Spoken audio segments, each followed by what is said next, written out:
ముఖ్యమంత్రిని ఎదుర్కొనే ధైర్యం లేక చంద్రబాబు జనసేన బీజేపీతో పొత్తులు పెట్టుకున్నాడని వైసీపీ పశ్చిమ ఇన్ఛార్జ్ షేక్ ఆసిఫ్ విమర్శించారు. ఏ ఒక్క హామీని కూడా నెరవేర్చలేని వ్యక్తి ఎవరైనా ఉన్నారంటే అది ఒక్క చంద్రబాబేనని వ్యాఖ్యానించారు. పవన్ కళ్యాణ్ కోసం 23 సీట్లకు పరిమితమై చంద్రబాబు పల్లకి మోయడానికి సిద్ధమయ్యాడని, అతనితో పాటు జన సైనికులను కూడా వాడుకుంటున్నారని దుయ్యబట్టారు. పశ్చిమ నియోజకవర్గం 56వ డివిజన్ కార్పొరేటర్ ఎలకల చలపతిరావు ఆధ్వర్యంలో పాత రాజరాజేశ్వరిపేట మసీదు రోడ్డు దగ్గర నుంచి గడప గడపకు మన ప్రభుత్వం కార్యక్రమం జరిగింది. ఈ కార్యక్రమంలో పశ్చిమ ఇన్ఛార్జి షేక్ ఆసిఫ్తో పాటు మేయర్ భాగ్యలక్ష్మి పాల్గొని ప్రతి గడపకు తిరుగుతూ స్థానికుల నుండి సమస్యలను అడిగి తెలుసుకోవడంతో పాటు ప్రభుత్వం నుండి అందుతున్న సంక్షేమ లబ్ధిని వివరించారు.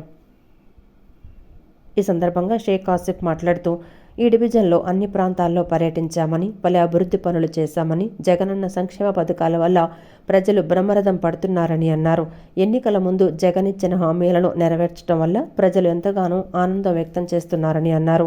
టీడీపీ, జనసేన పార్టీలు వైసీపీ అభివృద్ధిని చూసి ఓర్వలేక బురద జల్లే ప్రయత్నం చేస్తున్నారని ఆయన మండిపడ్డారు. ముఖ్యమంత్రి జగన్ను ఎదుర్కోలేక టీడీపీ అధినేత చంద్రబాబు జనసేన బీజేపీతో పొత్తులు పెట్టుకున్నాడని ఆయన విమర్శించారు. పవన్ కళ్యాణ్ 23 సీట్లకే పరిమితమయ్యారని, చంద్రబాబు పల్లకి మోయడానికి జన సైనికులను కూడా పల్లకి మోపిస్తున్నాడని విమర్శించారు. ఈ రాష్ట్రానికి అభివృద్ధి చేశాం, మేమే ప్రజలకి అండగా ఉన్నాం, మేమే ప్రజలకి ఎంతో మేలు చేశామని చెప్పుకోవడం జరుగుతుంది. ఏ ఒక్క సంక్షేమం ఇవ్వకుండా, ఏ ఒక్క అభివృద్ధి చేయకుండా ప్రజలకి మాయమాటలతో మభ్యపెట్టి అధికారంలో వచ్చిన చంద్రబాబుకి మళ్ళీ ఈ ప్రజలే బుద్ధి చెప్తారు. ఏ ఒక్క హామీ నెరవేర్చకుండా వాళ్ళు వచ్చి ఓట్లు అడుగుతున్నారు.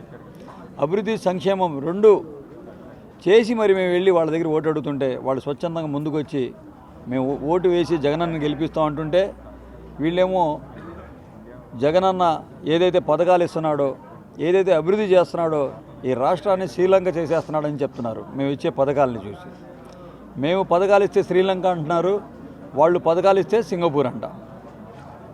మీరే గ్రహించుకోవాలి. పేదవాడు బాగుపడడం, పేదవాడికి సంక్షేమ పథకాలు ఇవ్వడం, పేదవాడికి ఇల్లులు ఇవ్వడం ఏమాత్రం ఇష్టం లేని చంద్రబాబుకి మీరే గట్టిగా బుద్ధి చెప్పాలి.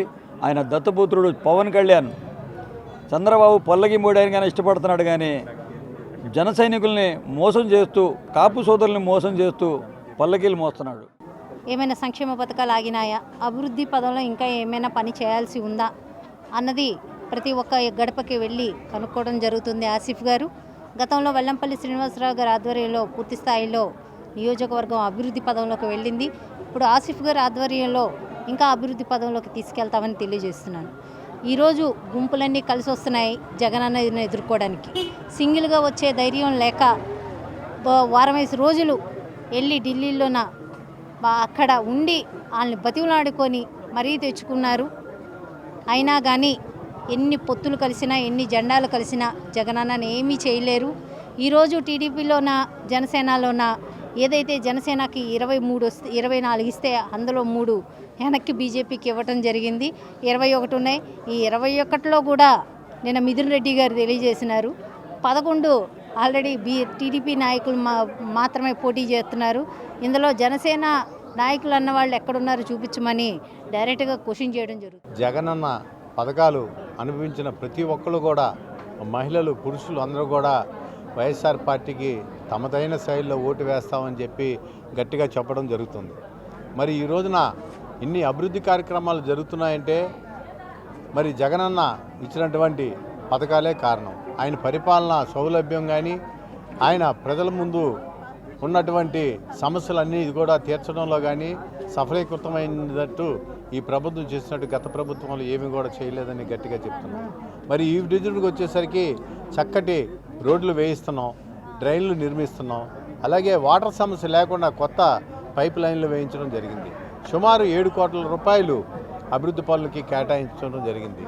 అలాగే సంక్షేమ కార్యక్రమానికి 21 కోట్ల దాకా సుమారు ఖర్చు పెట్టడం జరిగింది. మరి ఇటువంటి ఈ డివిజన్లో నూతన వాటర్ ట్యాంకును 4 కోట్ల రూపాయలతో శాంక్షన్ చేయడం జరిగింది.